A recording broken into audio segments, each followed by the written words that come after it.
Assalamualaikum warahmatullahi wabarakatuh.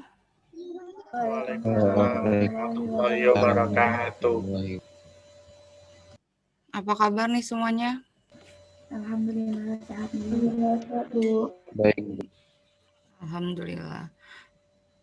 Oke, minggu kemarin kita sudah membahas tentang emosi dan suasana hati yang disajikan presentasi kelompok oleh kelompok 2.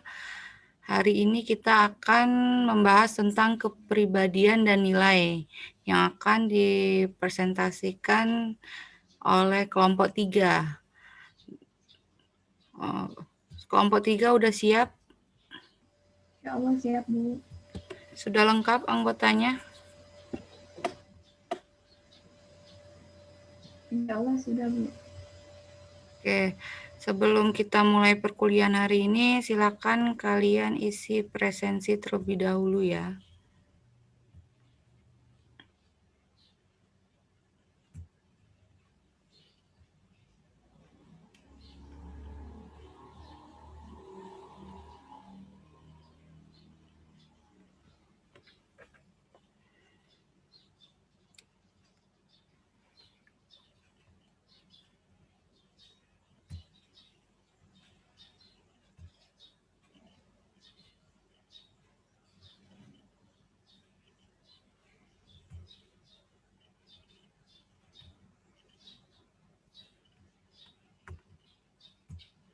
Ini kameranya yang masih off cam, tolong di-on-kan ya.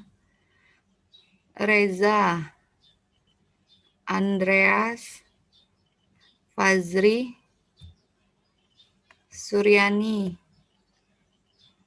Alatif, Arsyil, Windy,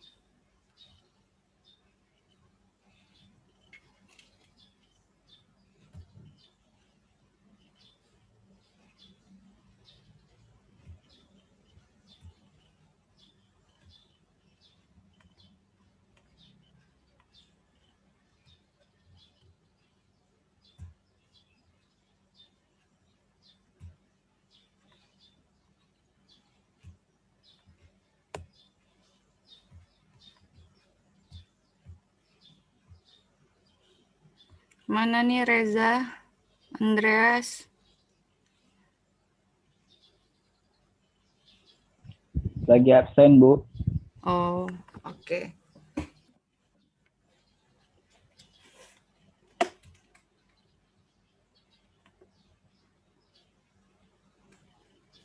Arya mana?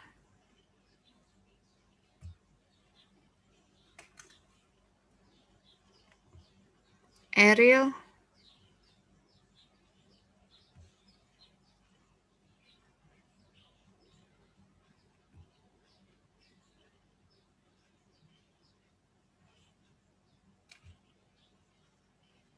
Kan biar kelihatan juga mukanya, sudah pada rapi nggak nih? Udah pada rapi tapi kuliahnya cuma depan laptop. Palingan yang rapi yang bagian atas saja, ya nggak?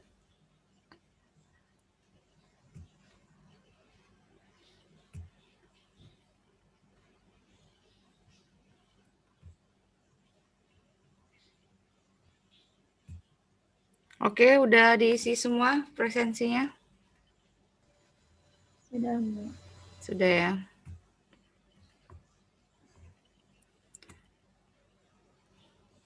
Di sini ketahuan kalau misalnya kameranya nggak hidup.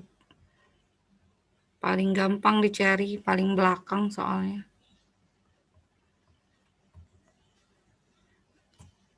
Oke, kita ada 29 orang ya. 2 orang lagi siapa belum hadir? .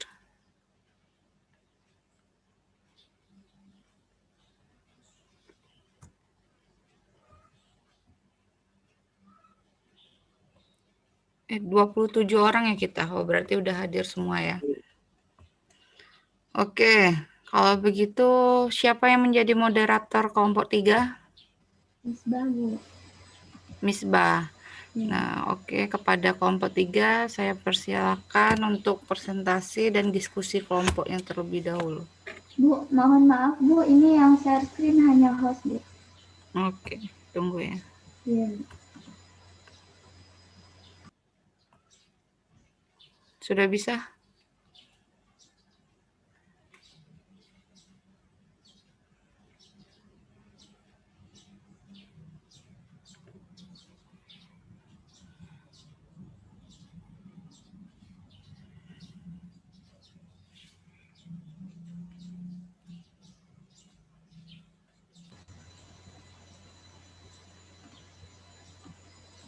Baik, apakah sudah terlihat?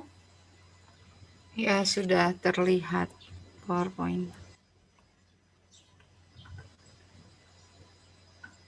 Baik, Assalamualaikum warahmatullahi wabarakatuh. Waalaikumsalam warahmatullahi wabarakatuh. Baiklah teman-teman, kami dari kelompok 3 akan mempresentasikan tugas kami dengan tema kepribadian dan nilai yang berjudul Pengaruh Kepribadian dan Nilai pada Diri Seseorang di dalam Suatu Organisasi. Nah, sebelum lebih lanjut lagi, izinkan saya selaku moderator memperkenalkan diri dan anggota dari tim kami. Baik, perkenalkan di sini saya Misbahul Hasanah dengan NIM C1B0190042 dan teman saya Ina Sulistina hadir. Hadir, Kak. Baik, berikutnya Ahmad Subhi hadir. Hadir. Selanjutnya Putri Rizky Indah hadir. Hadir. Dan selanjutnya Dian Fitria. Hadir. Baik, langsung saja kita mulai untuk diskusi kita pada pagi hari ini. Baik, di sini kita akan memulainya dengan latar belakang. Oke teman-teman, kepribadian sendiri merupakan keseluruhan sikap, ciri, ataupun karakter maupun sifat yang khas dari dalam diri seseorang yang berasal dari pembentukan yang didapat dari lingkungan sekitar seperti keluarga dan juga bawaan seseorang sejak lahir. Nah, teman-teman, kepribadian pun merupakan salah satu tindakan seseorang berdasarkan situasi tertentu. Setiap orang memiliki kecenderungan perilaku yang baku atau berlaku terus-menerus secara konsisten. Nah, kemudian untuk selanjutnya akan dijelaskan oleh Ina Sulistina, kepadanya saya silakan. Baik, terima kasih kepada moderator. Selanjutnya saya akan menjelaskan mengenai pengertian dari organisasi. Jadi organisasi merupakan suatu sistem yang terdiri dari pola aktivitas kerjasama yang dilakukan secara teratur dan berulang-ulang oleh kelompok orang untuk mencapai suatu tujuan. Baik, selanjutnya moderator.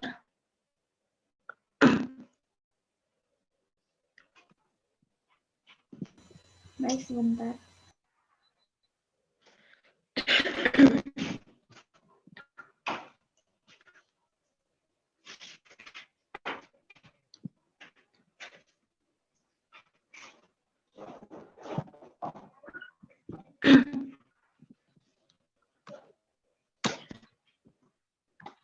Kemudian selanjutnya terdapat konsep dari kepribadian. Nah, definisi yang paling sering digunakan dari kepribadian oleh Gordon Allport hampir 60 tahun yang lalu, ia mengatakan bahwa kepribadian adalah organisasi dinamis pada masing-masing sistem psikofisik yang menentukan penyesuaian unik terhadap lingkungannya. Baik, selanjutnya akan dilanjutkan oleh saudari.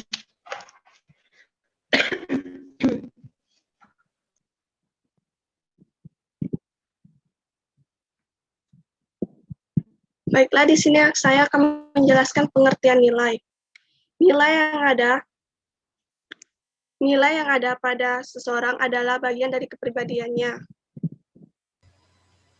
Merupakan keyakinan atau beliefs yang dipengaruhi dari pengalaman dan dipertahankan selama jangka waktu relatif lama. Meskipun mungkin dapat berubah secara perlahan. Nilai-nilai yang ada pada seseorang turut menentukan persepsinya, sikapnya, motivasinya, dan perilakunya, termasuk perilaku kerjanya. Menurut Sigit, nilai ialah keyakinan yang bertahan lama mengenai sesuatu yang dianggap berharga. Word life, penting, importance, mempunyai arti, meaningful, diinginkan, desirable, dan diprioritaskan. Menurut Robbins menyatakan bahwa nilai adalah suatu modus perilaku atau keadaan akhir dari eksistensi yang khas lebih disukai secara pribadi atau sosial daripada suatu modus perilaku atau keadaan yang berlawan. Baiklah, selanjutnya akan dijelaskan oleh teman saya.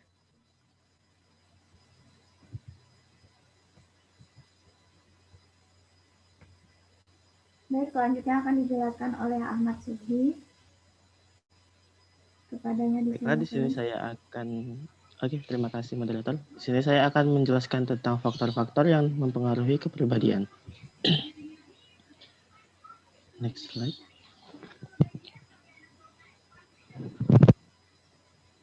Faktor-faktor yang dapat mempengaruhi kepribadian ada dua, yaitu yang pertama faktor keturunan, di mana dalam sebuah penelitian membuktikan bahwa sifat-sifat seperti perasaan malu, rasa takut, dan agresif dapat dikaitkan dengan karakteristik genetis bawaan.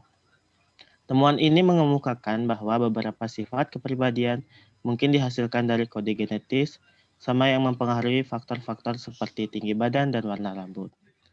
Kemudian yang kedua yaitu faktor lingkungan. Faktor ini merupakan faktor yang cukup besar pengaruhnya dalam pembentukan karakter kita. Lingkungan di mana kita tumbuh, dibesarkan, norma dalam keluarga, teman-teman, dan kelompok sosial, dan pengaruh-pengaruh lain yang kita alami, itu merupakan faktor-faktor yang memiliki peran dalam membentuk kepribadian kita. Baiklah, selanjutnya akan dilanjutkan oleh Saudari Putri. Baik, kepada Saudari Putri disilahkan. Terima kasih moderator dan Muhammad Subhi. Di sini saya akan menjelaskan bagaimana cara menilai kepribadian. Terdapat 3 cara utama untuk menilai kepribadian. Adapun yang pertama yaitu survei mandiri. Survei mandiri yang diisi sendiri oleh individu adalah cara paling utama yang digunakan untuk menilai kepribadian. Kekurangan dari survei jenis ini adalah individu mungkin saja berbohong atau hanya menunjukkan kesan yang baik. Yang baik, individu tersebut berbohong untuk mendapatkan hasil tes terbaik guna menciptakan kesan yang baik. Yang kedua ada survei peringkat oleh pengamat. Survei peringkat oleh pengamat dikembangkan untuk memberikan suatu penilaian bebas mengenai kepribadian. Meskipun survei mandiri dan survei peringkat oleh pengamat sangat berkaitan, penelitian ini mengungkapkan bahwa survei peringkat oleh pengamat merupakan dasar pertimbangan yang lebih baik atas keberhasilan suatu pekerjaan. Yang ketiga, ada ukuran proyeksi. Beberapa contoh ukuran proyeksi adalah Research Inbound Test dan Thematic Perception Test atau TETAT. Dengan research dan TAT, para ahli kemudian menilai respon-respon tersebut. Arti penting nilai dan kepribadian seseorang. Nilai dan kepribadian penting terhadap penelitian perilaku organisasi, karena menjadi dasar pemahaman sikap dan motivasi individu. Dan karena hal tersebut berpengaruh terhadap persepsi kita. Individu memasuki suatu organisasi dengan pendapat yang telah berbentuk sebelumnya tentang apa yang seharusnya dan apa yang tidak seharusnya terjadi. Secara umum, nilai mempengaruhi sikap dan perilaku. Baik, selanjutnya akan dijelaskan oleh moderator. Baik, terima kasih Saudara Putri. Baik, selanjutnya itu ada cara mengaitkan kepribadian dan nilai individu di tempat kerja. Caranya itu ada 2. Yang pertama, kesesuaian individu dengan pekerjaan. Kemudian yang kedua, kesesuaian individu dengan organisasi. Nah, memasuki yang pertama itu ada kesesuaian individu dengan pekerjaan. Di mana Menurut John Horland, teori ini didasarkan pada pendapat tentang kesesuaian antara karakteristik kepribadian seseorang individu dengan pekerjaan, di mana dengan cara memadankan persyaratan pekerjaan dengan karakteristik kepribadian yang ada. Yang kedua itu ada kesesuaian individu dengan organisasi. Dengan mengikuti pedoman ini, pada saat melakukan perekrutan seharusnya dapat membantu kita memilih karyawan yang sesuai dengan kultur organisasi yang ada. Kesesuaian individu dengan organisasi pada dasarnya memperlihatkan bahwa individu meninggalkan organisasi-organisasi yang tidak cocok dengan kepribadian mereka. Oke, terima kasih teman-teman. Untuk selanjutnya akan ada tampilan video.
I'm sorry, my fault.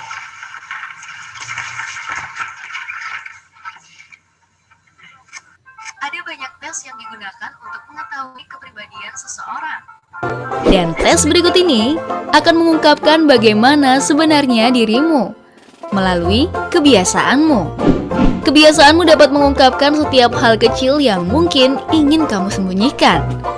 Berikut ini beberapa tes tentang kebiasaanmu yang mungkin akan mengejutkanmu. You may begin now.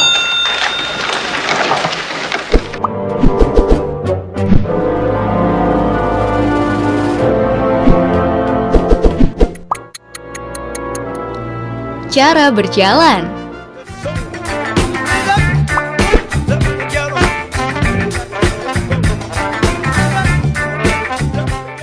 Coba perhatikan gerak tanganmu saat kamu berjalan. A. Kamu mengayunkan tanganmu. Itu berarti kamu adalah orang yang santai. Kamu senang dan terkadang orang tidak menganggap kamu serius. Di sisi lain, kamu adalah orang yang berani dan percaya diri. B. Lengan ditekan kuat ke tubuh. Itu berarti kamu tidak mudah mempercayai orang lain, sedikit pendiam, dan tidak terlalu emosional.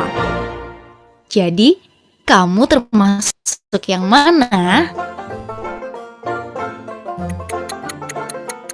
Makan malam. Apakah kamu akan bangun di malam hari ketika perutmu lapar, atau tetap terbaring dan membiarkannya kelaparan? Ada anggapan bahwa kebiasaan bangun untuk makan di malam hari memberitahu tentang kepribadianmu. Orang seperti itu tampak dalam situasi penuh stres jangka panjang. Psikolog mengatakan bahwa hal ini bisa disebabkan karena ketidakpedulian terhadap kesehatan dan kebutuhan hidup.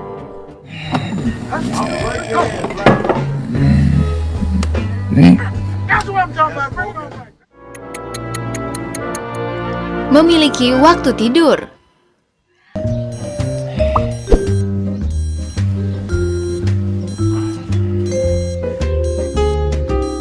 Apakah kamu memiliki waktu tidur yang cukup dalam sehari? Orang yang tidak mengatur waktu tidur mereka cenderung tidak memperhatikan hal sepele dalam aspek kehidupan orang lain. Mereka tidak begitu pandai merencanakan dan tindakan mereka terkadang kacau. Tentu saja, mereka juga termasuk orang yang kurang mempedulikan kesehatan. You monster!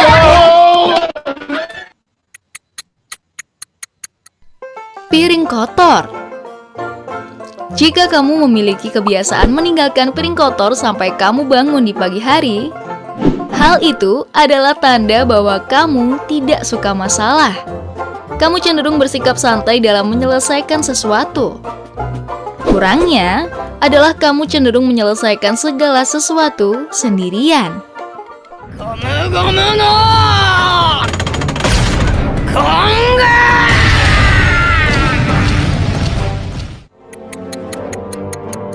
Cara membawa tas. Ini adalah tes tercepat yang akan banyak menjelaskan kepribadian seseorang, yaitu bagaimana cara kamu membawa tasmu. Pilihlah satu gambar di antara gambar ini yang sesuai denganmu. Jika kamu memilih nomor 1, tandanya kamu adalah orang yang suka berpetualang dan siap menghadapi apapun. Jika kamu memilih nomor 2, tandanya kamu adalah orang yang suka mengontrol dan kamu selalu punya pendapatmu sendiri. Jika kamu memilih nomor 3, tandanya kamu adalah orang yang suka membaca dimanapun. Jika kamu memilih nomor 4, tandanya kamu adalah orang yang waspada. Dan jika kamu memilih nomor 5, kamu adalah orang yang tenang.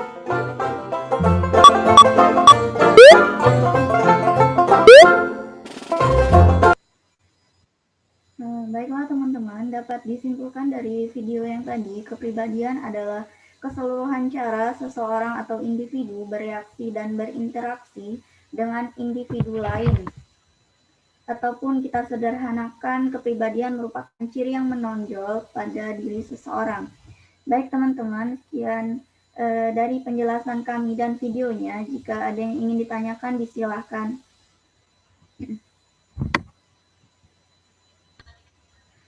Saya Misbah. Ayo, disilahkan. Baik, terima kasih. Perkenalkan, nama saya Dian Paramita Siregar, NIM C1B019021.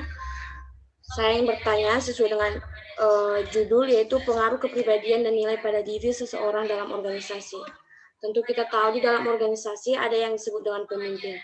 Kira-kira bagaimana peran dan pengaruh pemimpin di dalam mempengaruhi kepribadian para anggota-anggotanya? Terima kasih.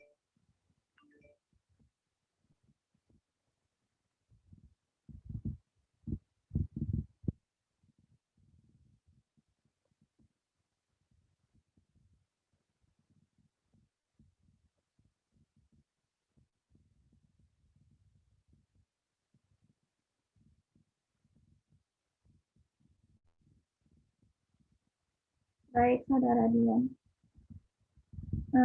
Apakah pertanyaannya seperti ini? Berdasarkan judul, di organisasi pasti ada pemimpin. Nah, bagaimana peran kepribadian pemimpin tersebut terhadap anggotanya? Apakah benar seperti itu? Lebih tepatnya, bagaimana peran pemimpin dalam mempengaruhi kepribadian anggotanya? Baik. Selanjutnya, ada yang ingin ditanyakan lagi? Ayo Puspita, yuk. Baik. Perkenalkan, nama saya Ayu Puspita Sari dengan NIM C1B019006. Sebelumnya kan sudah dijelaskan bahwa kepribadian ini merupakan keseluruhan sikap, ciri, karakter atau sifat yang khas dalam diri seseorang yang berasal dari pembentukan yang dapat dari lingkungan sekitar. Pertanyaannya ialah apakah kepribadian dari diri seorang bisa berubah ketika memasuki sebuah organisasi atau perusahaan yang baru? Terima kasih, yuk. Baik. Selanjutnya ada yang ingin ditanyakan? Saya Misbah. Baik, Anwar, disilakan. Baiklah, perkenalkan, nama saya Muhammad Nur Anwar, NIM C1B019095. Menurut kalian, seberapa pentingnya bagi kita untuk mengetahui karakter atau kepribadian diri kita? Dan survei kepribadian apa yang kalian rekomendasikan sebagai survei yang paling akurat hasilnya? Baik, terima kasih. Kepada yang lain, apakah ada yang ingin ditanyakan?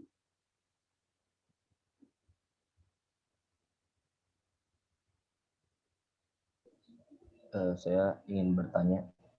Baik, saudara Firda, silakan. Saya ingin bertanya mengenai kelanjutan dari hasil surveinya. Setelah survei didapat, terus pihak dari organisasinya akan melakukan tindakan apa gitu. Terus juga apakah mengenai kepribadian ini ada hal-hal yang bisa berubah kayak apa gitu, tindakan dari organisasi untuk memperbaiki kepribadian dari karyawannya. Terima kasih. Baik.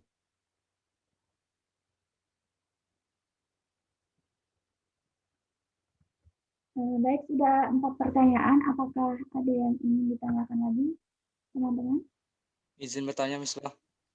Baik, Randa, silakan. Sebelumnya perkenalkan, nama saya Randa Satriwijaya dengan NIM C1B019015.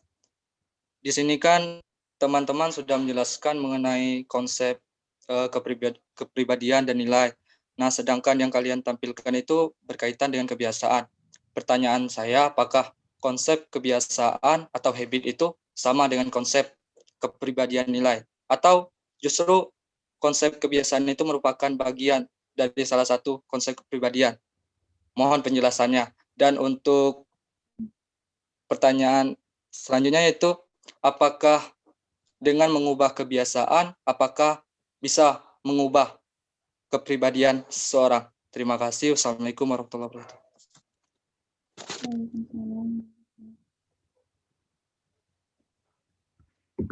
Baik, teman-teman, sudah 5 pertanyaan. Mungkin kami cukupkan untuk 5 pertanyaan saja. Untuk Ibu, apakah ada yang ingin ditanyakan, Bu? Silakan lanjut aja dulu. Baik, Ibu. Kami meminta waktu untuk menjawab semua pertanyaannya, Ibu. Oke. Ibu.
Baik teman-teman, kami dari kelompok 3 akan menjawab pertanyaan yang sudah dipertanyakan.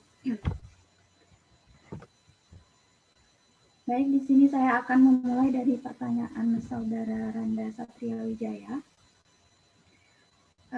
Mengenai konsep kepribadian dan nilai apakah sama dengan kebiasaan. Seperti itu, Saudara Randa.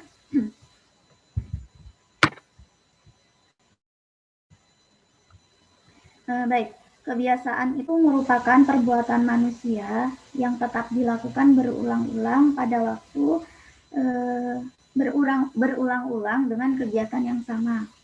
Itu kebiasaan. Nah, kemudian jika dilakukan secara berulang-ulang, maka ini akan menjadi kepribadian.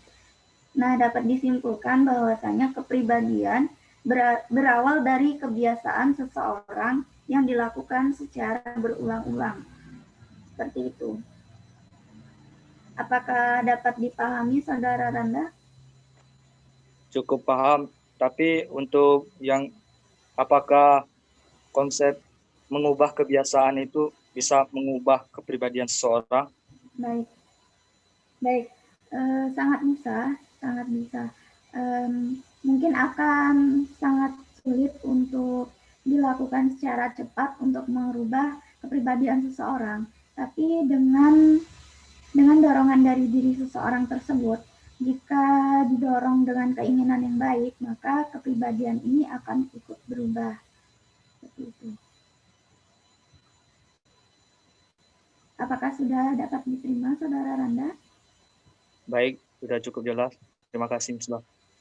Baik, untuk pertanyaan selanjutnya akan dijawab oleh Ina Sulistina. Kepadanya saya silakan.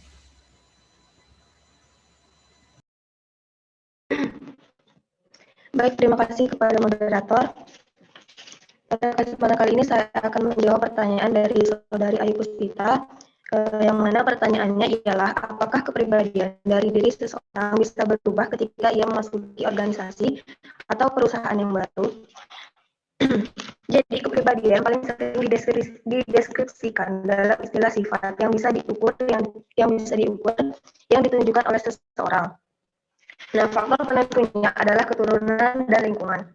Ketika seseorang memasuki organisasi yang baru, maka mau tidak mau, suka tidak suka, ia wajib untuk memenuhi segala peraturan dan melaksanakan kewajibannya sesuai dengan kesepakatan di awal ketika ia bergabung dalam perusahaan atau organisasi tersebut.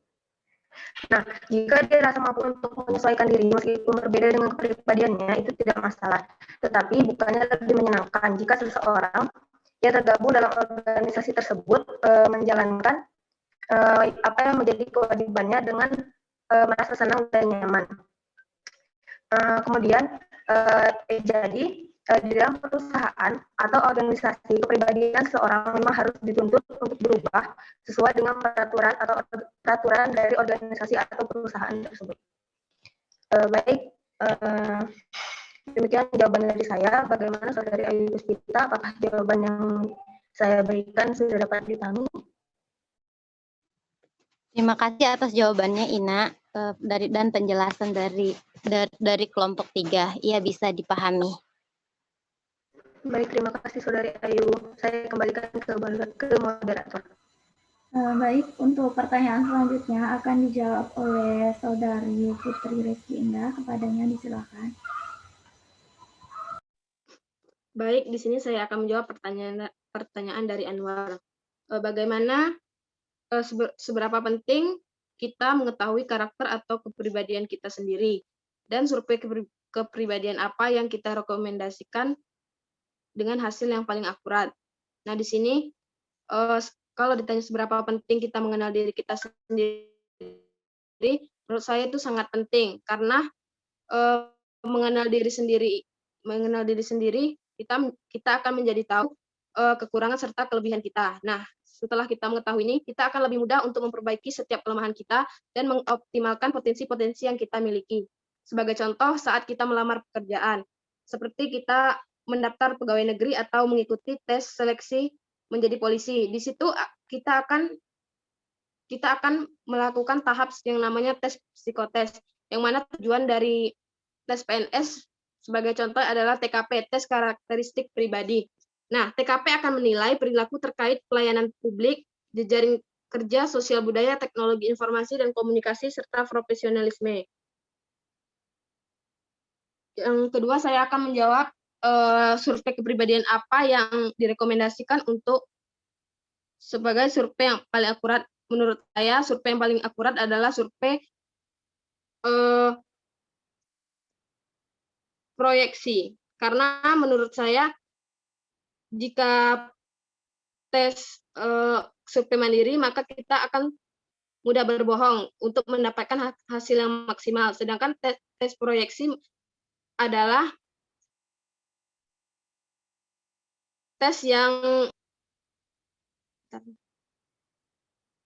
tes untuk menjabarkan psikologis manusia dengan alat proyeksi berupa screen untuk memproyeksikan gambar sebagai stimulus penghasil respon dari tes itu. Sebagai contoh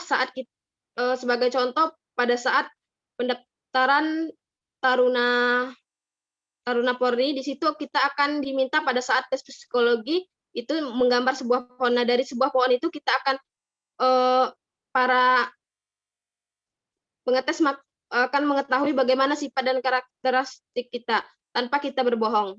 Terima kasih. Baik, terima kasih Saudara Putri. Apakah sudah dapat dipahami, Saudara? Terima kasih untuk Saudara Putri, sudah sangat jelas.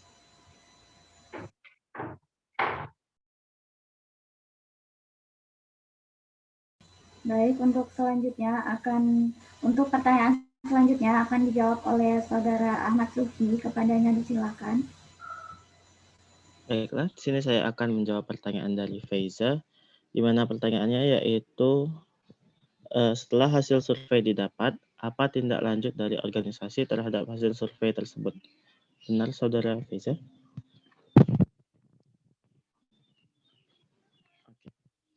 Jadi, setelah hasil survei itu didapatkan, pihak pimpinan organisasi atau perusahaan itu dapat memutuskan tindakan apa yang harus dilakukan demi memajukan perusahaan atau organisasi tersebut.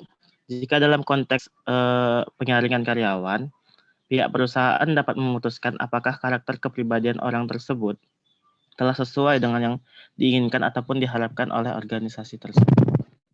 Sekian, apakah Rizal dapat dimengerti? Ya, terima kasih kepada Ahmad Suhi. Baik, terima kasih.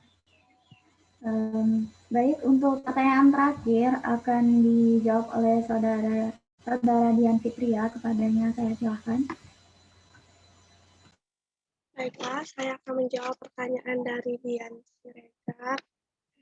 Paramita, yaitu seorang pemimpin harus bisa merencanakan, menggerakkan, dan mengawasi setiap aktivitas dalam sebuah perusahaan atau organisasi. Nah, salah satu tugas utama dari seorang pemimpin itu yaitu harus bisa mencapai kinerja pegawai sehingga pada akhirnya dapat mencapai tujuan dan sasaran dari organisasi yang dipimpin.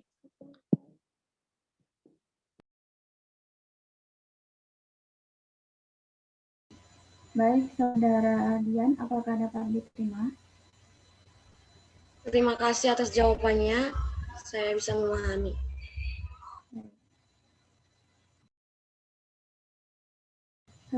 Baik teman-teman, itulah tadi jawaban dari kelompok kami. Mungkin kepada Ibu ada yang ingin ditambahkan, Bu, sebelum saya menutup diskusi pada pagi hari ini? Ya udah, tutup aja dulu, nanti saya bahas. Baik. Baik teman-teman, kami cukupkan presentasi kami pada pagi hari ini. Untuk closing statement dari saya, teruslah berproses untuk membentuk kepribadian seseorang yang lebih baik lagi. Saya cukupkan. Wassalamualaikum warahmatullahi wabarakatuh. Waalaikumsalam warahmatullahi wabarakatuh. Oke, baik. Terima kasih kepada kelompok 3 yang sudah mempresentasikan hasil diskusi kelompoknya, dan kita sudah diskusi kelompok bersama-sama juga. Ada 5 pertanyaan di sini. Nah, sebelum kita membahas pertanyaan-pertanyaan dari teman kalian, tadi sudah dijelaskan oleh kelompok 3 tentang pengertian kepribadian. Nah, kalau kepribadian itu merupakan keseluruhan cara seseorang individu bereaksi atau berinteraksi dengan individu lain. Nah, jadi contohnya, mengapa kita bisa berpikir, mengapa beberapa individu cenderung diam dan pasif? Seandainya kayak sekarang, di dalam perkuliahan kita aja, kita bisa menilai kepribadian antara teman kalian sendiri. Contohnya, kayak saya bisa menilai kepribadian Misbah dibandingkan kepribadian yang sering diam kayak Eril kan. Nah, kenapa Misbah orangnya aktif sedangkan Eril suka diam aja, jarang bicara? Ya enggak? Eril sering bicara atau enggak nih? Nah, mana Erilnya? Coba suaranya mana Eril? Ya, Bu. Nah, kan kalau dipanggil dulu baru bersuara. Nah, kayak gitu. Jadi di sini kita bisa menilai kepribadian seseorang. Mungkin di sini kepribadian Misbah ini tipe atau karakteristiknya emang suka berbicara, sedangkan Eril orangnya suka diam atau lebih tidak aktif atau pasif aja di dalam perkuliahan. Nah, itu kita bisa menilai. Namanya itu penilaian kepribadian itu secara mandiri. Nah, tadi nanti kita kaitkan dengan survei-survei penilaian kepribadian tadi. Nah, itu. Jadi paham ya maksud arti dari kepribadian. Kepribadian itu merupakan bagaimana kita menilai seseorang, cara seseorang individu itu bereaksi dan berinteraksi dengan individu lain. Nah, jadi itu. Jadi tadi udah dijelaskan juga, faktor-faktor penentuan kepribadian itu ada berdasarkan keturunan dan lingkungan. Nah, tadi sudah dijelaskan oleh kelompok 3. Yang menjadi pertanyaan di dalam kelompok 3 ini yang banyak dipertanyakan oleh teman-temannya yaitu tentang kepribadian. Oke, kita bahas satu-satu tentang pertanyaan Dian Siregar. Nomor 1 tadi pertanyaannya, bagaimana peran pemimpin mempengaruhi kepribadian para anggotanya? Iya kan? Tadi udah dijawab oleh Dian Fitria. Nah, bagaimana pemimpin itu harus bisa mempengaruhi anggotanya, karena pemimpin itu harus tahu kinerja pegawainya nantinya. Nah, jadi kalau jawaban Fitria tadi sudah cukup benar, jadi kita yang namanya seorang manajer atau pemimpin itu harus bertanggung jawab atas anggotanya. Nah, itulah makanya di pengantar manajemen dulu pernah kita tanggung jawab seorang manajer atau pemimpin itu. Nah, anggota dan bawahannya itu menjadi tanggung jawab para pemimpinnya. Jadi di sini untuk mempengaruhi kepribadian para anggotanya itu bisa saja kita dengan kepribadian para pemimpinnya juga. Para pemimpinnya bagaimana kepribadiannya, jika para pemimpinnya kepribadiannya aktif, sering berkomunikasi sama bawahan, nah maka feedback yang akan didapat pun bawahan pun harus aktif dan bisa berkomunikasi dengan baik kepada atasan. Nah, jadi saling ketergantungan. Jadi di mana si pemimpin ini harus bisa mempengaruhi bagaimana kepribadian para anggotanya. Disitulah faktor yang mempengaruhi kepribadian itu dinilai dari segi lingkungannya. Nah, jadi ada faktor yang mempengaruhi, bisa dipengaruhi oleh atasannya. Jadi jawaban Dian tadi, bagaimana peran pemimpin mempengaruhi kepribadian para anggotanya, sangat berperan penting karena pemimpin mempunyai tanggung jawab atas para anggotanya untuk mencapai kinerja para organisasi dan kinerja pegawai itu sendiri. Nah, oke, Dian, ini namanya yang bertanya Dian Siregar, yang menjawab Dian Fitria. Nah, sama-sama Dian. Bagaimana tadi Dian Siregar Siregar ya, Dian Siregar. Jadi udah paham ya. Buat yang teman-teman yang lain udah paham ya. Jadi bagaimanapun para pemimpin itu harus dapat bisa mempengaruhi kepribadian bawahannya. Jika kepribadiannya buruk, nah makanya kita harus bisa merubah kepribadian buruk tadi menjadi baik. Nah, oke. Dian Siregar. Iya, Bu. Ya. Nah, pertanyaan kedua tadi oleh Ayu Puspita, apakah kepribadian bisa berubah ketika memasuki organisasi? Nah, tadi udah dijawab oleh Ina, ya bisa saja karena kepribadian itu merupakan sifat ya tadi katanya. Jadi kita sesuai kepribadian seseorang itu bisa saja berubah atau menyamakan bagaimana sesuai dengan peraturan organisasi tersebut. Ya betul, jadi hampir sama dengan pertanyaan Dian tadi. Nah, jadi kalau di dalam organisasi itu bisa saja, cuman kalau yang namanya kepribadian berdasarkan faktor keturunan, misalnya kayak wajah, nah itu bisa dirubah nggak? Kan kepribadian tuh ada tipe-tipenya berdasarkan faktor yang pengaruhnya itu ada keturunan, ada lingkungan. Nah, kalau dari segi wajah, terus fisik, gender, nah itu bisa berubah atau enggak? Bisa nggak kira-kira gender kalian nih berubah? Nah, itu di bawah kekuasaan kita lagi ya. Nah, kalau fisik mungkin zaman sekarang banyak yang bisa merubah-rubah kayak gitu, tapi itu kan sudah faktor keturunan namanya. Nah, faktor keturunan dari yang seperti itu agak sulit untuk dirubah.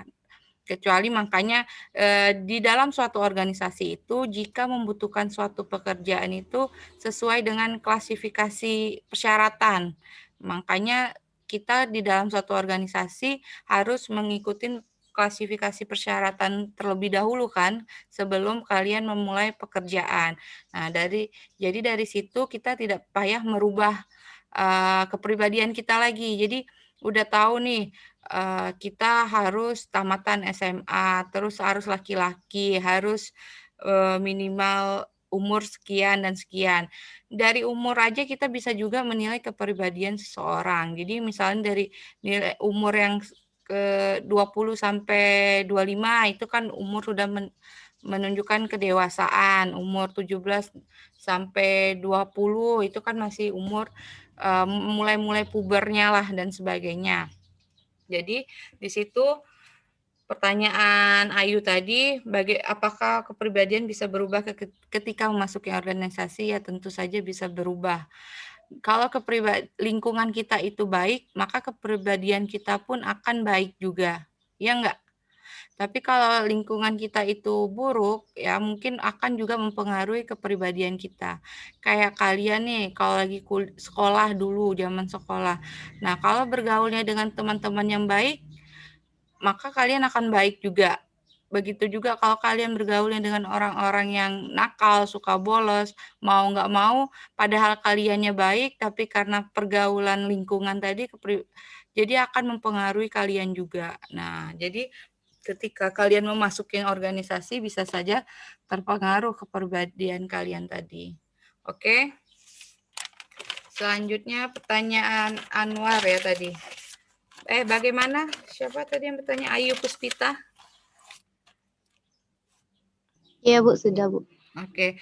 Nah, pertanyaan Anwar tadi, seberapa penting untuk mengetahui kepribadian kita dan survei apa yang akurat? Nah, ya penting untuk tadi sudah dijawab Putri, bagaimana jawabannya yaitu penting. Karena apa? Untuk mengetahui kesalahan. Nah, contoh tadi udah dicontohin kalau misalnya kita mau tes apa tadi taruna atau apa, tes polisi atau sebagainya.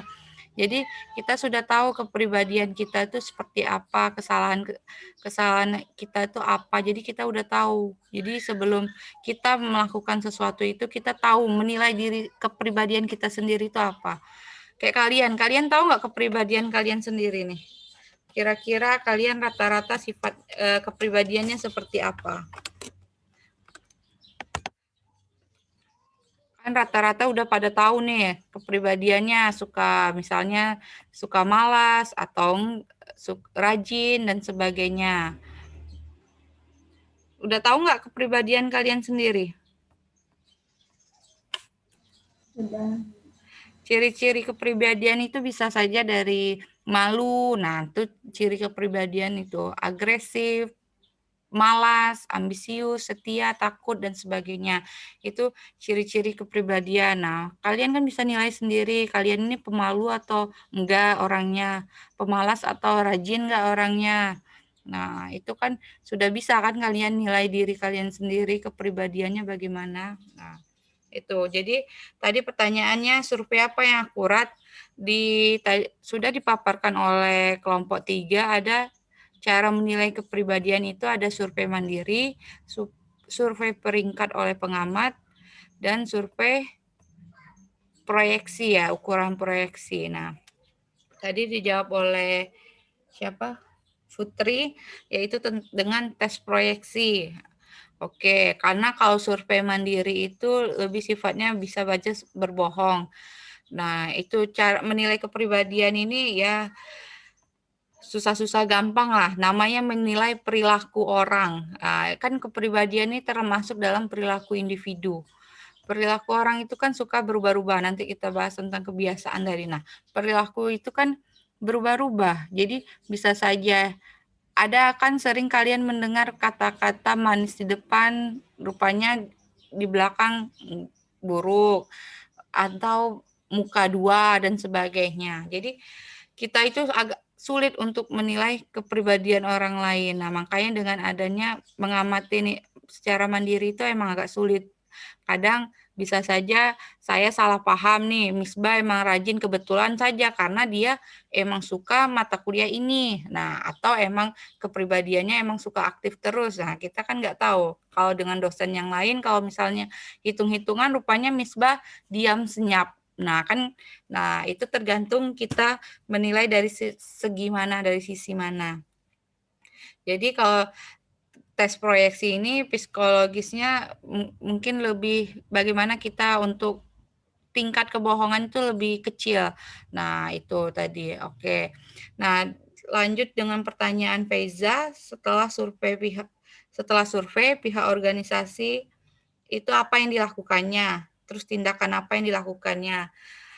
Udah dijawab oleh Subhi tadi, yaitu mengambil keputusan. Nah, ya betul juga. Bagaimana kalau sudah kita melakukan survei kepribadian tadi, kita pengambilan keputusan pihak organisasi tadi.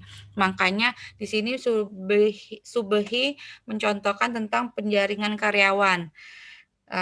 Jadi penjaringan karyawan itu kan makanya yang namanya seleksi itu ada tahapannya.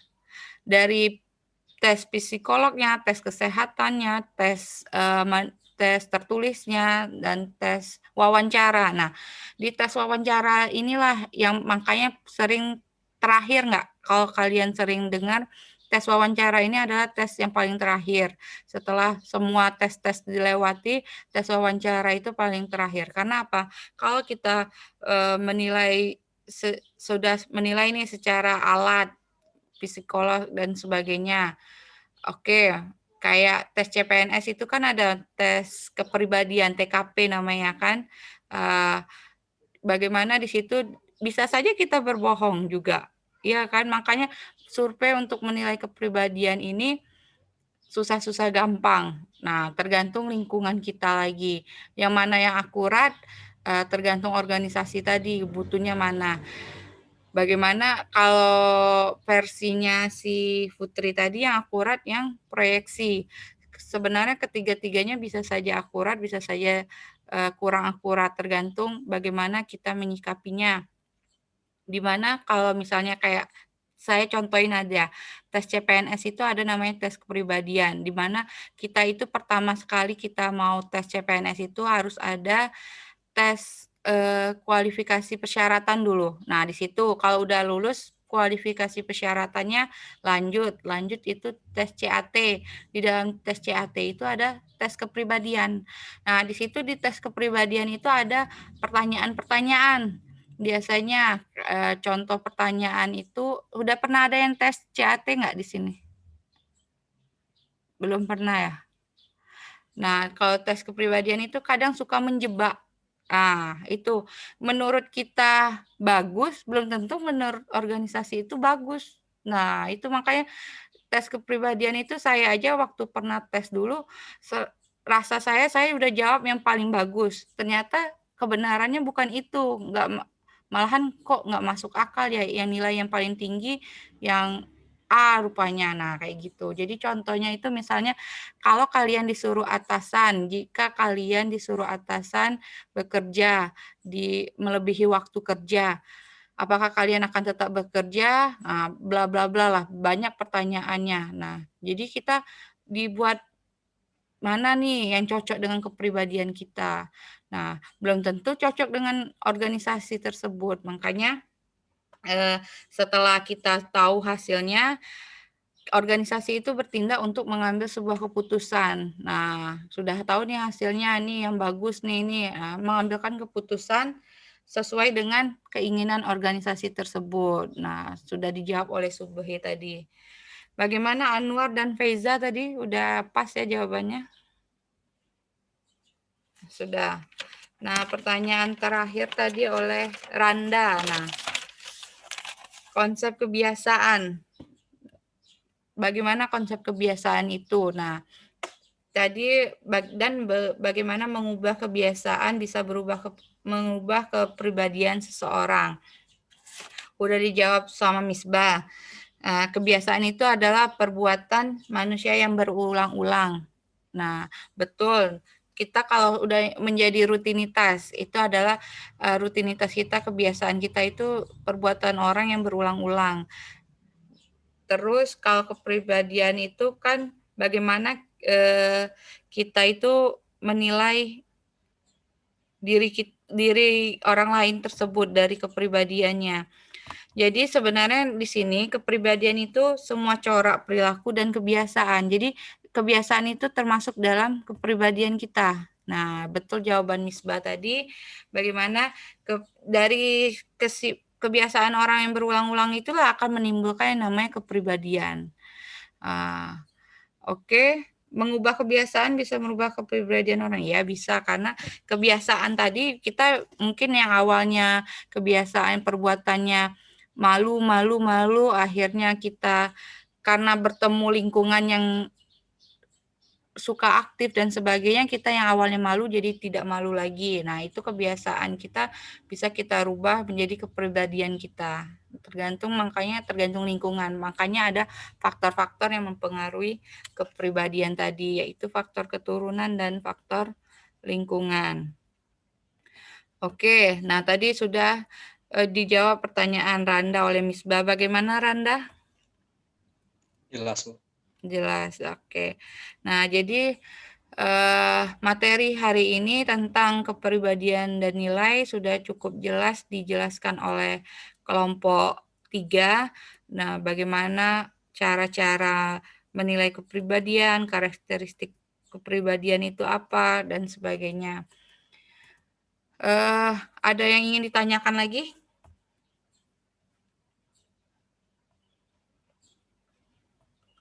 Kira-kira sudah cukup jelas nggak dengan materi kita hari ini tentang kepribadian dan nilai? Ibu. Ya. Windy mau tanya, Bu. Oke. Misalnya di dalam suatu organisasi itu ada anggota yang berkepribadian tuh yang introvert gitu, Bu.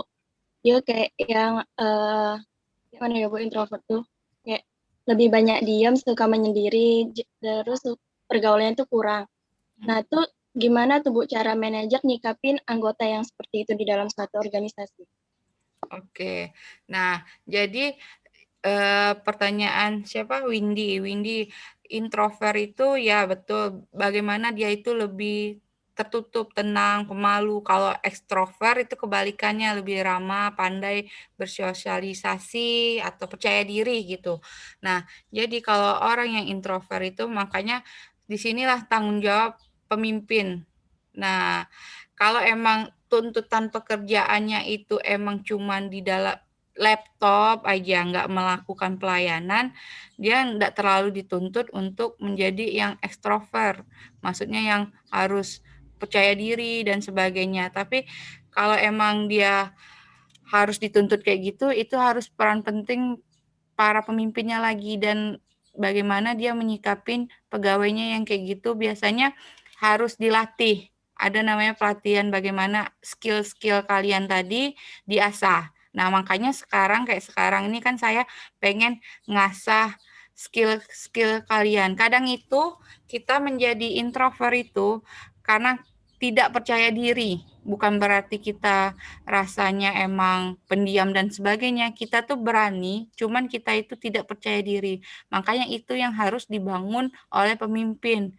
Nah, bagaimana dia itu bisa percaya diri? Makanya diberikan tanggung jawab. Kalau emang pemimpin pengen dia menjadi ekstrovert, nggak harus pendiam tadi, dia harus ditempatkan di posisi yang benar-benar emang harus misalnya kayak melayani seseorang. Nah, dari situ dia harus belajar bagaimana menutupin sifat dia yang malu tadi, akhirnya dia bisa ekstrovert, jadi nggak malu lagi, lebih bisa percaya diri dan sebagainya. Berarti harus diposisikan tempat yang bisa merubah kepribadian dia tadi. Oke, bagaimana Windy? Iya, Bu. Kasih, Bu. Oke, kadang tuh kayak kalian ini, saya juga melatih kalian ini biar bisa berbicara semua. Karena apa? Skill komunikasi itu merupakan skill yang paling diperlukan. Kalau kita pintar-pintar IP tinggi, IP 4, IP 3, sekian, tapi kita nggak punya skill, nah sama aja dengan enggak. Sekarang kita bawa ijazah nih, nah, kemana-mana keliling dengan bangga IP. Nggak akan juga ditoleh dengan perusahaan kalau kita nggak punya skill. Ya nggak? Soft skill yang paling penting itu ya komunikasi. Karena dalam kita mencari pekerjaan tadi, kita dilatih untuk wawancara aja, kayak kalian nih mungkin tahap dalam wawancara nanti udah mulai gemetar dulu kan. Nah, karena kepercayaan diri kita itu kurang. Tapi kalau kita pede aja nih, oh mungkin aku bisa nih lulus dengan ini. Nah, itu buatlah kepercayaan diri kalian sendiri dulu. Nah, makanya sebelum orang lain yang mempengaruhi kepribadian kalian, apa tujuan kalian itu harus punya. Jadi kalian punya tujuan, ya kalianlah yang bantu merubah kepribadian kalian sendiri. Biar kalian tuh mudah untuk berkomunikasi dengan orang lain, dengan organisasi dan sebagainya. Oke, nah makanya saya suka diskusi kelompok. Kalau diskusi kelompok itu rata-rata semua orang ini sudah berbicara, kecuali kelompok yang belum tampil, iya kan? Setidaknya saya sudah dengar ini, apalagi menilai perilaku individu kan, apalagi kita ini materinya tentang perkuliahan kita tentang perilaku. Nah, makanya harus berbicara semua. Jadi yang pendiam-pendiam itu biar bisa bicara juga. Nah, itulah contohnya bagaimana kita membangun kepribadian yang introvert tadi menjadi ekstrovert.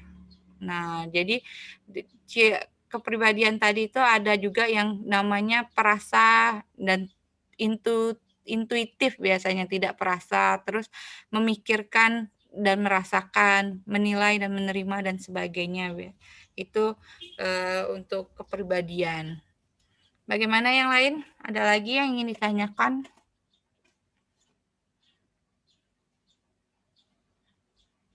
Apa sudah cukup jelas?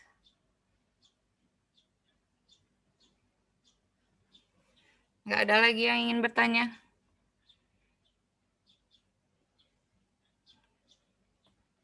Sudah jelas semua ya? Nah, ini yang membingungkan. Ditanya, diam semua. Ini saya yang bingung menilai ini antara emang pendiam kah, apa emang udah jelas kah, atau malas bertanya. Nah, kayak gitu. Kadang tuh kita tuh ada sesuatu yang ingin kita tanyakan, tapi nggak tahu, kurang percaya diri aja, nanti salah lagi, nanti salah. Nah, itu yang harus dibangun kepribadian kalian itu. Bagaimana kalian tuh harus menimbulkan kepercayaan diri. Nggak ada lagi nih. Saya, Bu, sebenarnya. Saya, Bu. Nah, Feby. Feby, ya. Nah, ya Bu, perkenalkan saya Feby, NIM C1B019039. Izin bertanya Bu tentang nilai Bu. Tadi sedikit sudah dijelaskan tentang bahwasanya nilai itu bagian dari kepribadian. Nah, contohnya tuh Bu, di sini apabila misalnya nilai yang mempengaruhi kepribadian atau kepribadian yang mempengaruhi nilai. Apabila seseorang itu berkepribadian baik, maka dia akan bernilai baik, atau apabila seseorang itu mempunyai nilai yang baik, kepribadian juga baik. Terima kasih. Oke. Nah, jadi di sini pertanyaannya nilai yang mempengaruhi kepribadian atau kepribadian yang mempengaruhi nilai. Nah, kita arti dulu. Nilai itu tadi sudah diartikan oleh teman-teman kalian juga.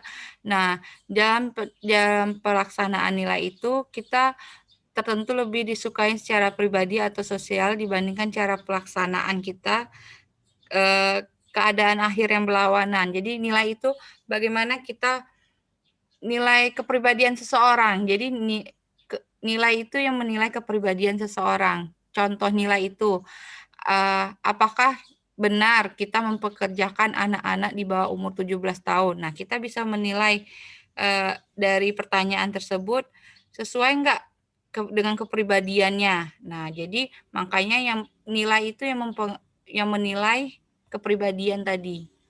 Di mana nilai itu menilai kepribadian. Nah, paham nggak maksudnya? Jadi dalam nilai tadi, sistem nilai ini kan tingkatan yang didasarkan pada pengolahan nilai seseorang individu itu bisa sistem nilai itu dengan kebebasan, kesenangan, harga diri, kejujuran, kepatuhan, dan persamaan. Jadi elemen dalam nilai itu bisa digunakan benar, baik, dan diinginkan. Jadi kalau kepribadiannya benar, ya nilainya benar juga. Kepribadiannya salah, ya nilainya salah juga. Makanya kepribadian itu dipengaruhi oleh nilai itu dipengaruhi oleh kepribadiannya. Jadi kita nilai itu yang kita ukur oleh kepribadian tadi. Jadi nilai itu ada poinnya. Misalnya kayak tadi pertanyaannya, kalau kepribadiannya benar berarti nilainya benar pula. Nah, sesuai nggak dengan diinginkan? Nah, itu yang kita nilai kepribadian seseorang itu. Oke, bagaimana Feby? Belum paham Bu. Ingin bertanya lagi. Jadi kepribadian dan nilai itu tidak bisa dipisahkan ya? Mereka saling terkait ya Bu? Iya, jadi makanya di sini kita membahasnya kepribadian dan nilai. Jadi saling berhubungan, bukan berhubungan, ada hubungannya. Jadi bagaimana kepribadian itu dinilai oleh nilai. Nah, itu value, nilainya ada. Nah, jadi saling berhubungan. Baik Bu, sangat paham dan sangat jelas. Terima kasih banyak ya Bu. Oke. Oke. Ini kalau emang sudah cukup jelas dan tidak ada yang ingin ditanyakan lagi. Nah, ini tadi kan ada juga bertanya tentang pengambilan keputusannya seperti apa. Nah, Feiza tadi. Nah, minggu depan akan dibahas oleh kelompok 4 tentang persepsi dan pengambilan keputusan enggak tuh? Ya kan? Mana kelompok 4? Siapa kelompok 4? Siapa yang kelompok 4 nih? Saya, Bu. Siapa tuh saya? Anwar. Oh, Anwar. Oke. Nah, jadi kelompok 4 akan membahas tentang persepsi dan pengambilan keputusan. Nah, itu makanya saling berhubungan. Nanti ada persepsi, ada pengambilan keputusan juga. Jadi dari kepribadian dan nilai ini nanti ada persepsinya dan bagaimana pengambilan keputusannya. Oke, minggu depan siap ya kelompok 4 untuk presentasi. Kalau memang tidak ada yang ingin ditanyakan dan didiskusikan lagi, mungkin perkuliahan kita hari ini cukup sampai di sini. Mudah-mudahan apa yang sudah dijelaskan oleh teman-teman kalian dan apa yang sudah saya tambahkan juga bermanfaat buat kita semua. Semoga ada nilai manfaatnya lah perkuliahan kita hari ini. Apabila ada salah kata, saya mohon maaf. Saya akhiri perkuliahan kita hari ini. Wabillahi taufik wal hidayah. Wassalamualaikum warahmatullahi wabarakatuh. Waalaikumsalam Waalaikumsalam warahmatullahi wabarakatuh.